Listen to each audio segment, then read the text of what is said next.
आज हम पढ़ेंगे थिंक एंड ग्रो का चैप्टर नंबर 1।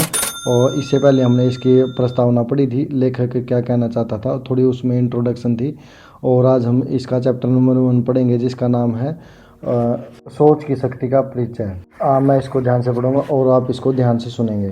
सोच की शक्ति। वह आदमी जिसने अपना रास्ता थॉमस एडिसन के साथ साझेदारी में सोचा। वास्तव में विचार वस्तुएं हैं, और तब शक्तिशाली विचार जब संपत्ति या अन्य भौतिक वस्तुओं में उनका रूपांतरण करने के लिए उद्देश्य हट और तेरो इच्छा की निश्चितता के साथ मिला जाता है। 30 साल से थोड़ा अधिक वर्ष पहले एडविन सी बर्न्स ने खोजा कि यह कितना सच है कि आदमी सचमुच सोचता है और अमीर बन जाता है। उनकी खोज एक ही बार में नहीं आई थी। यह मान एडिसन का व्यापार सहयोगी बनने की एक तेरो इच्छा के साथ शादी धीरे धीरे आई थी। बर्न्स की इच्छा थी कि मुख्य विशेषताओं में से एक यह है कि वह निश्चित थी। वह एडिसन के साथ काम करना चाहता था, उसके लिए नहीं। ध्यान से विचारपूर्वक विवरण देखें कि किस प्रकार उसने अपनी इच्छा को वास्तविकता में रूपांतरित किया। तब आप अमीरी तक ले जाने वाले 13 सिद्धांतों को बेहतर तरीके से समझ पाएंगे। जब पहली बार उसके मन में यह इच्छा या विचार का आवेग कौंधा तो वह इस बार पर कार्रवाई करने की स्थिति में नहीं था। उसके रास्ते में दो सबसे बड़ी मुश्किलें थी। वह श्री मिस्टर एडिसन को नहीं जानता था, और दूसरा, उसके पास ऑरेंज या न्यू जर्सी जाने के लिए अपने रेल किराए के भुगतान के लिए पर्याप्त पैसे नहीं थे। ये परेशानियां अधिकतर आदमियों की अपनी इच्छा को पूरा करने के किसी भी प्रयास को हतोत्साहित करने के लिए काफ़ी थी। लेकिन उसकी इच्छा साधारण नहीं थी। वह अपनी इच्छा के लिए एक रास्ता खोजने के प्रति इतना दृढ़ था कि पराजित होने के बजाय उसने एक अंधसामान यात्रा करने का फैसला किया। मतलब एक ऑरेंज गाड़ी, जो मालगाड़ी पर सवार होकर उसने वो रास्ता तय किया। उसने खुद को श्री मिस्टर एडिसन की प्रयोगशाला में प्रस्तुत किया और घोषणा की कि वह आविष्कार के साथ व्यापार करने के लिए आया है। बर्न्स और एडिसन के बीच पहली बैठक की बातचीत के बारे में सालों बाद मिस्टर एडिसन ने कहा है, वह वहाँ मेरे सामने खड़ा था, एक साधारण आवारा की तरह। लेकिन उसके चेहरे की अभिव्यक्ति में कुछ था जिसने यह धारणा प्रस्तुत की कि वह उस चीज़ को पाने के लिए दृढ़ है जिसे पाने के लिए वह आया था। मैंने लोगों के साथ सालों के अनुभव से सीखा था कि जब एक आदमी वास्तव में इतनी गहराई से एक चीज़ को पाने की इच्छा करता है, वह इसे पाने के लिए अपने पूरे भविष्य को चक्के के एक घुमाव के दांव पर लगाने को तैयार हो जाता है, तो उसकी जीत सुनिश्चित हो जाती है। मैंने वह उसे अवसर दिया जो उसने मांगा, क्योंकि मैंने देखा कि उसने तब तक कार्रवाई करने का मन बना लिया था जब तक कि सफलता नहीं मिलती। बाद में यह साबित हो गया कि उसने कोई गलती नहीं की गई थी। उस अवसर पर जो कुछ भी युवा बर्न्स ने मिस्टर एडिसन से कहा, वह उससे कहीं कम महत्वपूर्ण था। जो उसने सोचा था, एडिसन ने खुद ऐसा कहा था, यह उस युवा का रंग रूप नहीं हो सकता था जिसे उसे एडिसन के कार्यालय में अपनी शुरुआत दी, क्योंकि वह तो निश्चित रूप से उसके खिलाफ थी। यह तो उसकी सोच थी जिससे भरोसा हुआ। यदि इस बयान का महत्व इसे पढ़ने वाले हर व्यक्ति तक पहुंच पाता तो इस किताब के शेष भागों की कोई ज़रूरत नहीं होती। बर्न्स को अपने पहले इंटरव्यू में एडिसन की साझेदारी नहीं मिली थी। उसे एक बहुत ही मामूली मजदूरी पर एडिसन के कार्यालय में काम करने का अवसर मिला। ऐसा काम जो एडिसन के लिए महत्वहीन था लेकिन बर्न्स के लिए सबसे अधिक महत्वपूर्ण था, क्योंकि इसने उसे अपना व्यापारिक माल प्रदर्शित करने का अवसर दिया जहां उसका भावी साझेदार उसे देख सकता था। महीनों गुजर गए। स्पष्ट रूप से उस प्रतिष्ठित लक्ष्य को जो बर्न्स ने निश्चित प्रमुख उद्देश्य के रूप में अपने दिमाग में स्थापित किया हुआ था, उसे लाने के लिए कुछ भी नहीं हुआ। लेकिन बर्न्स के मन में कुछ महत्वपूर्ण घटित हो रहा था। एडिसन का व्यापार सहयोगी बनने की इच्छा को वह लगातार तेज कर रहा था। मनोवैज्ञानिक ने ठीक ही कहा है कि जब कोई व्यक्ति किसी एक बात को लेकर के लिए सचमुच तैयार होता है तो उसकी बाह्य आकृति में झलकने लगता है। बर्न्स एडिसन के साथ एक व्यापारी साझेदारी के लिए तैयार था। इसके अलावा वह तब तक तैयार रहने पर दृढ़ था जब तक कि वह उसे प्राप्त न कर ले जिसे वह खोज रहा था। उसने अपने आप से यह नहीं कहा था कि ओह क्या फ़ायदा, मैं अपना मन बदल लूँगा और एक सेल्समैन की नौकरी पाने का प्रयास करूँगा।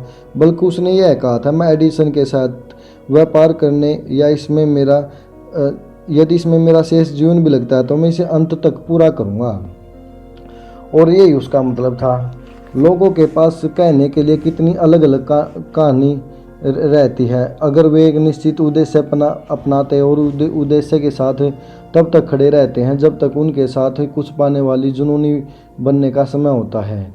शायद युवा वंश को तब तक यह नहीं पता था, लेकिन उसने दृढ़ संकल्प, एक ही इच्छा के लिए खड़े रहने की अपनी हट, सभी बाधाओं को कुचल डालने और उसे अवसर देने जिसकी वह खोज कर रहा था, उसकी ओर नियत किया हुआ था। जब अवसर आया तो यह वंश की उम्मीद की तुलना में एक अलग रूप ही दिशा में प्रकट हुआ। वह अवसर की चालों में से एक है। पिछले दरवाजे से सरक कर आने का इसकी एक धूर्त आदत है।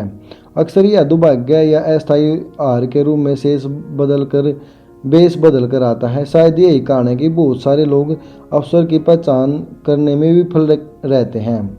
मिस्टर एडिसन ने अभी भी उस समय एडिसन डिटेक्टिंग मशीन नाम से एडिफोन नाम से जाने वाली एक कार्यालय डिवाइस बनाई थी।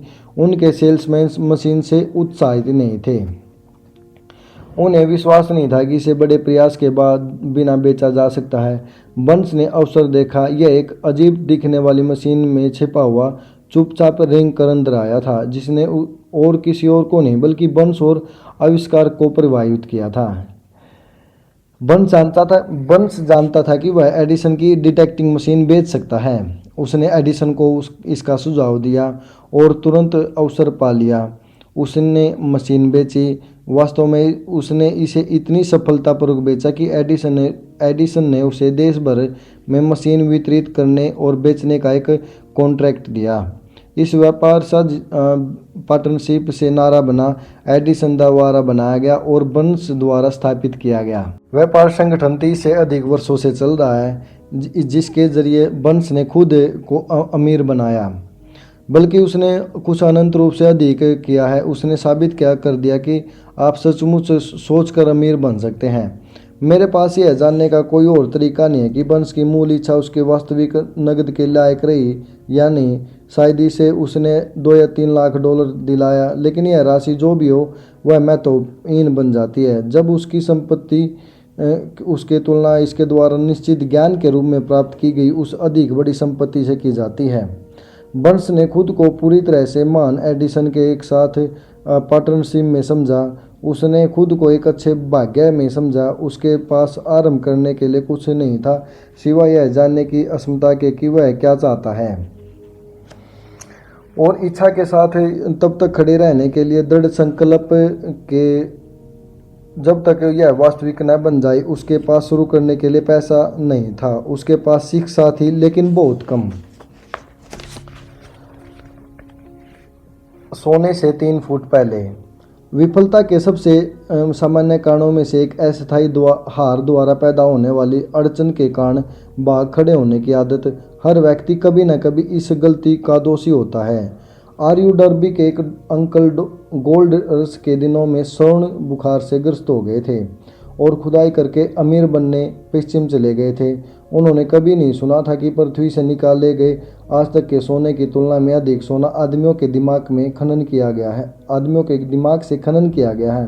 उन्होंने इसका दावा किया और कुदाली और फावड़े से काम करने चले गए। जाना बहुत कठिन था, लेकिन सोने की उसकी लालसा निश्चित थी। सप्ताह के श्रम के बाद वे चमकने वाले ऐसक की खोज के द्वारा पुरस्कृत हुए। ऐसक की सतह पर लाने के लिए उसने मशीनरी की जरूरत थी। उसने चुपचाप खदान को ढक दिया और मैरीलैंड में अपने घर की ओर जाने वाले नक्शे कदमों को दोहराया। अपने रिश्तेदारों और कुछ पड़ोसियों को खोज के बारे में बताया। उन्होंने आवश्यक मशीनरी के लिए पैसा इकट्ठा किया, उसे भिजवा दिया। अंकल और डार्बी खदान का काम करने के लिए वापस चले गए। ऐसक की पहली कार का खनन किया गया और एक प्रगणनशाला को भेज दिया गया। उसके लाभ ने साबित कर दिया कि उसके पास कोलोराडो की सबसे समृद्ध खदानों में से एक थी।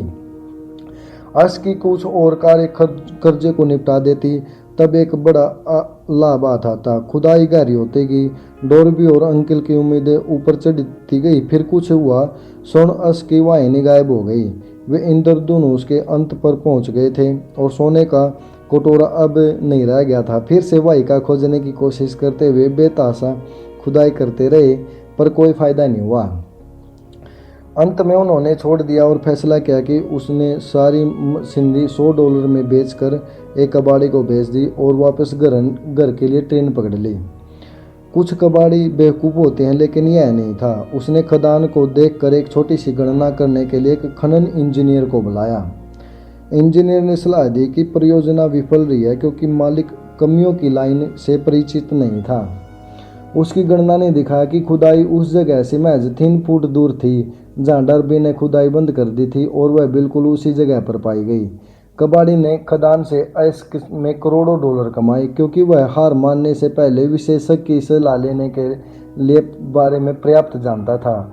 अधिकांश पैसा जो मशीनी में चला गया था, आर्यू डर्बी, जो तब तक बहुत ही युवा आदमी था, के प्रयासों से प्राप्त हुआ था। वह पैसा उसके रिश्तेदारों और पड़ोसियों के उसमें विश्वास के कारण प्राप्त हुआ था। उसने हर डॉलर का भुगतान किया, हालांकि ऐसा करने में उसे सालों लगे। लंबे समय बाद मिस्टर डॉर्बी ने अपने नुकसान की कई गुना भरपाई कर ली। जब उन्होंने यह खोज कर ली कि इच्छा को सोने में रूपांतरित किया जा सकता है, यह खोज उनके जीवन बीमा बेचने के व्यवसाय के जाने के बाद हुई। यह याद करते हुए कि उसने एक बहुत बड़ा सौभाग्य खो दिया था क्योंकि वह सोने से 3 फुट पहले ही रुक गया था। डॉर्बी को अपने चुने हुए कार्य में से अनुभव से लाभ हुआ। खुद से यह कहने की एक सरल विधि द्वारा कि मैं सोने से 3 फुट पहले रुक गया था, लेकिन अब मैं कभी भी इसके लिए रुकूंगा नहीं। जब मैं लोगों को बीमा खरीदने के लिए कहता हूं तो वे नहीं कहते हैं। डॉर्बी सालाना $1 लाख से अधिक का जीवन बीमा बेचने वाले 50 लोगों से भी कम लोगों के एक छोटे से समूह के सदस्य में से एक थे, और वे सोने की खनन के कारोबार में अपने छोड़ देने सीखे हुए सबक से चिपके रहने की योग्यता के ऋणी हैं। किसी भी आदमी के जीवन में सफलता आने से पहले उसे काफ़ी अस्थायी असफलता और शायद कुछ पराजय मिलना तय है। जब पराजय एक आदमी को काबू करती है तो सबसे आसान और सबसे तार्किक बात उसे छोड़ देना होता है। ज़्यादातर लोग बिल्कुल यही करते हैं। इस देश के अभी तक के सबसे सफल लोगों में से 500 से अधिक लोगों ने लेखक को बताया कि उनकी सबसे बड़ी सफलता उन्हें हार के बिंदु से सिर्फ एक कदम आगे मिली। विफलता विडंबना और चालाकी की एक गहरी भावना वाली एक चालबाजी है। यह सफलता पर लगभग पहुंचे हुए व्यक्ति को ठोकर मारने में बड़ा आनंद लेती है। दृढ़ता में एक 50 सेंट का सबक। मिस्टर डॉर्बी के हार्वर्ड नॉक विश्वविद्यालय से अपनी डिग्री प्राप्त करने और सोने के खनन कारोबार में अपने अनुभव से लाभ उठाने का फैसला करने के तुरंत बाद ही उनके पास एक अवसर का सौभाग्य उपस्थित था, जिसने उनके सामने साबित कर दिया कि जरूरी नहीं कि नहीं का मतलब नहीं हो। एक दोपहर वे एक पुराने जमाने की चक्की में गेहूं पीसने में अपने अंकल की मदद कर रहे थे। अंकल एक बड़ा खेत संचालित करते थे जिस पर बहुत काले बटाईदार किसान रहते थे। बहुत धीरे से दरवाज़ा खुला और एक छोटी सी काली बच्ची बटाईदार की बेटी अंदर आई और दरवाजे के पास खड़ी हो गई। अंकल ने ऊपर नज़र घुमाई, बच्चे को देखा और बुरी तरह से उस पर चिल्लाकर बोले, तुम क्या चाहती हो? बच्ची ने नरमी में जवाब दिया, मेरी माँ कहती है उसे 50 सेंट भेज दो। मैं ऐसा नहीं करूँगा, अंकल ने जवाब दिया। अब तुम घर भागो। हाँ अच्छा, बच्ची ने उत्तर दिया, लेकिन वह गई नहीं। अंकल अपने काम में लग गए। वह अपने काम में इतने व्यस्त हो गए कि उन्होंने यह देखने पर जरा भी ध्यान नहीं दिया कि वह बच्ची गई नहीं है। जब उन्होंने दोबारा ऊपर देखा और उसे अभी भी वहाँ खड़े देखा तो उसे उस पर चिल्लाई, मैंने तुम्हें अपने घर जाने के लिए कहा था, अब जाओ, नहीं मैं तुम्हारे पास आता हूँ। छोटी लड़की ने कहा, ठीक है, लेकिन वह 1 इंच भी नहीं हिली। अंकल ने अनाज की बोरी जिसे वे मिल ऊपर में डालने वाले थे पटक दी, बैरल का एक डंडा उठाया और अपने चेहरे पर कठोरता के संकेत की एक अभिव्यक्ति के साथ बच्चे की ओर बढ़ना शुरू कर दिया। डॉर्बी ने अपनी सांस रोकी। वह एक निश्चित था, वह एक हत्या का गवाह बनने वाला है। वह जानता है कि उसके अंकल का गुस्सा तेज है। वह जानता था कि देश के उसी हिस्से में काले बच्चे से गोरे लोगों की बात का विरोध करने की उम्मीद नहीं की जा सकती थी। जब अंकल उस जगह पर पहुंचे जहां वह बच्ची खड़ी थी, उसने तुरंत एक कदम आगे बढ़ा दिया, ऊपर उनकी आंखों में देखा और अपनी तीखी आवाज में पूरे जोर से चिल्लाई, मेरी माँ को 50 सेंट चाहिए। अंकल रुक गए, 1 मिनट के लिए उसे देखा, फिर धीरे धीरे बैरल वाला डंडा फर्श पर रख दिया। उसने अपने हाथ अपनी जेब में डाले, आधा डॉलर बाहर निकाला और उसे दे दिया। बच्ची ने पैसे ले लिए और उस व्यक्ति पर से जिस पर उसने अभी अभी विजय प्राप्त की थी, अपनी आंखें बिल्कुल हटाए बिना धीरे धीरे से वापस दरवाजे की ओर चली गई। उसके चले जाने के बाद अंकल एक बॉक्स पर बैठ गए और खिड़की से बाहर आसमान में 10 मिनट से भी अधिक समय तक वे ताकते रहे। विषय में से उस भारी हार पर जो उन्हें अभी मिली थी वे विचारमान थे। हैरत की बात है कि यह इस असामान्य अनुभव की कहानी लेखक को उसी पुरानी मिल में सुनाई थी, ठीक उसी जगह जहाँ अंकल को उनकी भारी हार मिली थी। यह भी हैरत की बात है, मैंने एक सदी का लगभग 1/4 भाग उस शक्ति के अध्ययन में समर्पित किया था जिसने एक अज्ञानी अनपढ़ काले बच्चे को एक बुद्धिमान आदमी से जीतने में सक्षम बना दिया था। जैसा कि हम वहाँ पुरानी मिल में खड़े थे, मिस्टर डॉर्बी ने असामान्य विजय की कहानी दोहराई और यह पूछते हुए समाप्त किया, आप इसके बारे में क्या कह सकते हैं? कौन सी अजनबी शक्ति उस बच्ची ने उपयोग की जिसने मेरे अंकल को पूरी तरह से हरा दिया? अपने दिमाग को सजग रखें, आप बच्ची के बचाव के लिए आने वाली बिल्कुल वही अजनबी शक्ति देखेंगे। आप अगले अध्याय में इस शक्ति की एक झलक पाएंगे। कहीं ना कहीं इस पुस्तक में आप एक युक्ति पाएंगे जो आपकी ग्रहणशील शक्तियों को बढ़ा देगी और आपके अपने फायदे के लिए वही प्रबल शक्ति आपके नियंत्रण में दे देगी। इस शक्ति के बारे में जागरूकता आपके पास पहले अध्याय में आ सकती है या वह बाद वाले अध्यायों में आपके दिमाग में सूझ सकती है। यह एक अकेले विचार के रूप में आ सकती है या एक योजना या उद्देश्य की प्रकृति के रूप में आ सकती है। यह आपको विफलता या हार के आपके अतीत के अनुभव में वापस ले जा सकती है और कुछ सबक सतह पर ला सकती है। मिस्टर डॉर्बी को उस काले बच्चे द्वारा अनजाने में इस्तेमाल की गई शक्ति के बारे में मेरे बताने के बाद उन्होंने तुरंत एक जीवन बीमा विक्रेता के रूप में अपने अनुभव के 30 साल को दोहराया और ईमानदारी से स्वीकार किया कि उस क्षेत्र में उनकी सफलता जो कोई छोटी मोटी नहीं है, उस सबक के कारण है जो उन्होंने बच्चे से सीखा था। मिस्टर डॉर्बी ने बताया, हर बार एक संभावित खरीदार ने खरीदे बिना मुझे विदा पाने की कोशिश की। मैंने उस बच्चे को वहाँ पुरानी मिल में खड़ा देखा और उसकी आंखें चुनौती से चमकती हुई। मैंने अपने आप से कहा, मुझे यह बिक्री करनी है। मेरी की हुई सारी बिक्री का बेहतर भाग लोगों के ना कहने के बाद ही हुआ था। उन्होंने सोने से केवल 3 फुट दूर रुक जाने की अपनी गलती को भी याद किया। उन्होंने कहा, लेकिन वह अनुभव के वेश में एक वरदान थी। इसने मुझे जारी रखने सिखाया।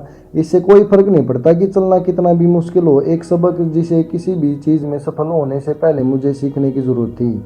मिस्टर डॉर्बी और उनके अंकल काली बच्ची और सोने की खान की यह कहानी निसंदेह उनको सैकड़ों लोगों द्वारा पढ़ी जाएगी जो जीवन बीमा बेचकर अपना जीवन यापन करते हैं।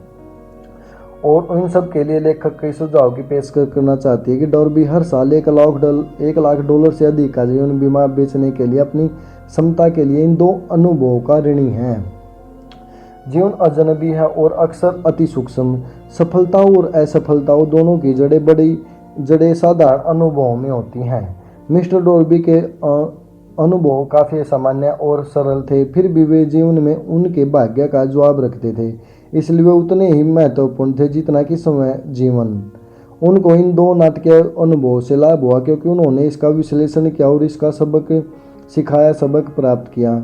उस आदमी का क्या जिसके पास न समय है और न ही ज्ञान की खोज में विफलताओं का अध्ययन करने का झुकाव जो सफलता की ओर ले जा सकता है। हार को अवसर की सीढ़ियों में परिवर्तित करने की कला वह कहाँ और कैसे सीखने वाला है। इस किताब को इन सवालों के जवाब के लिए लिखा गया है। इनके जवाब 13 सिद्धांतों के वर्ण में कहे जाते हैं, लेकिन याद रखें जैसे जैसे आप पढ़ेंगे और तो शायद इस सवाल का जिसने आपके जीवन की विचित्रता पर विचार करने का कारण दिया है। जो जवाब आप चाहते हो वह शायद आपके अपने दिमाग में किसी विचार, योजना या उद्देश्य के माध्यम से पाया जा सकता है, जो शायद पढ़ते हुए आपके दिमाग में कौंध जाता है। एक ठोस विचार ये वह सब कुछ है जो आपके सफलता हासिल करने के लिए चाहिए। इस पुस्तक में वर्णित सिद्धांतों में उपयोगी अवधारणाएं बनने के लिए ज्ञात संबंधित उपाय और साधनों में सबसे अच्छे और सबसे व्यवहारिक उपाय शामिल हैं। इससे पहले कि हम इन सिद्धांतों का वर्णन करने के लिए अपने दृष्टिकोण में आगे बढ़ें, हम विश्वास करते हैं कि आप यह महत्वपूर्ण सुझाव प्राप्त करने के हकदार हैं। जब अमीरी आना शुरू होती है तो वह इतनी जल्दी आती है कि ऐसी बड़ी बहुतायत में कि आप आश्चर्य करते हैं ये उन सभी मंदी के सालों के दौरान यह कहाँ छिपी हुई थी।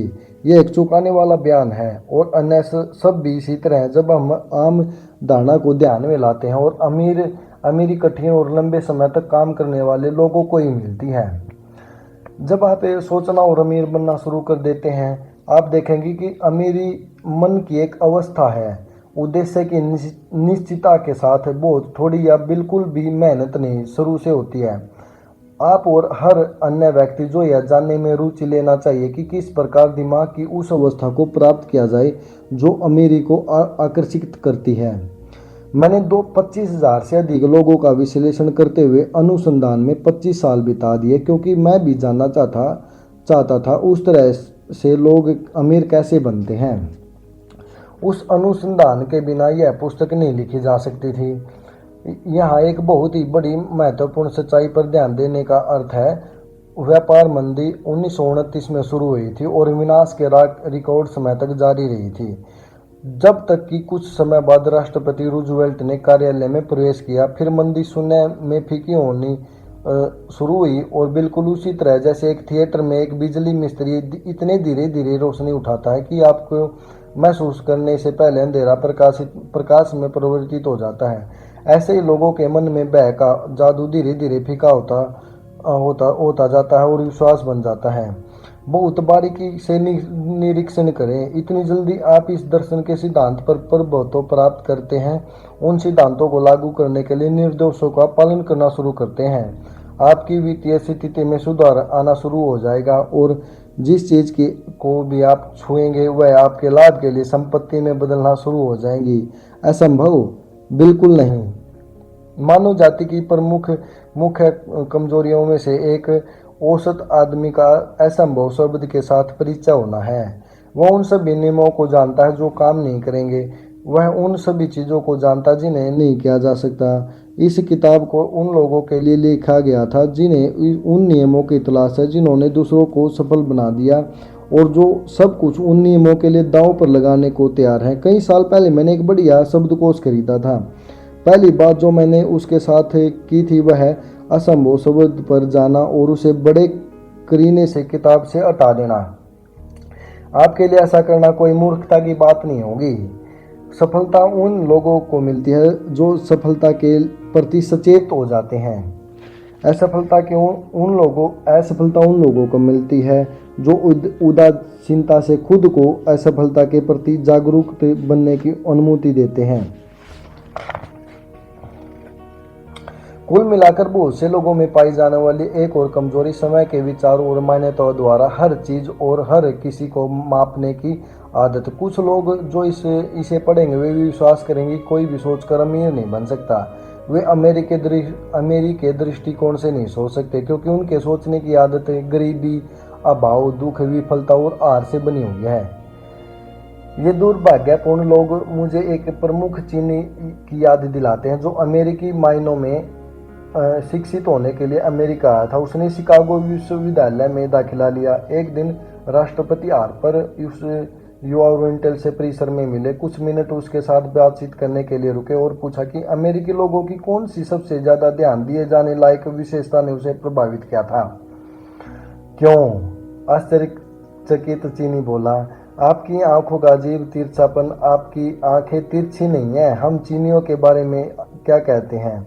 हम उस पर विश्वास करने से मना कर देते हैं जो हमें समझ नहीं आती। हम मूर्खतापूर्वक विश्वास करते हैं कि हमारी अपनी सीमाओं का उचित माप है। निश्चित ही अन्य लोगों की आंखें तिरछी नहीं होती, क्योंकि वे वैसी नहीं हैं जैसी हमारी हैं। लाखों लोग हेनरी फोर्ड की उपलब्धियों को देखते हैं, उनके पहुंच जाने के बाद उनकी अच्छी किस्मत या भाग्य या प्रतिभा जो कुछ भी हो, जिसे आप फोर्ड के भाग्य के लिए जिम्मेदार मानते हैं, जिसके कारण उससे ईर्ष्या करते हैं। शायद हर 100,000 में से एक व्यक्ति फोर्ड की सफलता का राज जानता है, और जो जानते हैं वे इसकी सरलता के कारण इसके बारे में बात करने के प्रति सादे संकोची हैं। एकल व्यवहार इस राज को पूरी तरह से चित्रित कर देगा। फोर्ड ने कहा कि किसी भी तरह इसका निर्माण करो। कुछ साल पहले फोर्ड ने अपनी आज का मशहूर V8 मोटर का उत्पादन करने का फैसला किया था। उन्होंने एक ब्लॉक में पूरे 8 सिलेंडरों वाले एक इंजन का निर्माण करना चुना और अपने इंजीनियरों का एक डिजाइन प्रस्तुत करने का निर्देश दिया। डिजाइन को कागज पर रख दिया गया था, लेकिन इंजीनियरों ने एक व्यक्ति से सहमति व्यक्त की कि एक टुकड़े में 8 सिलेंडर वाले गैस इंजन ब्लॉक की ढलाई करना सामान्यतः असंभव था।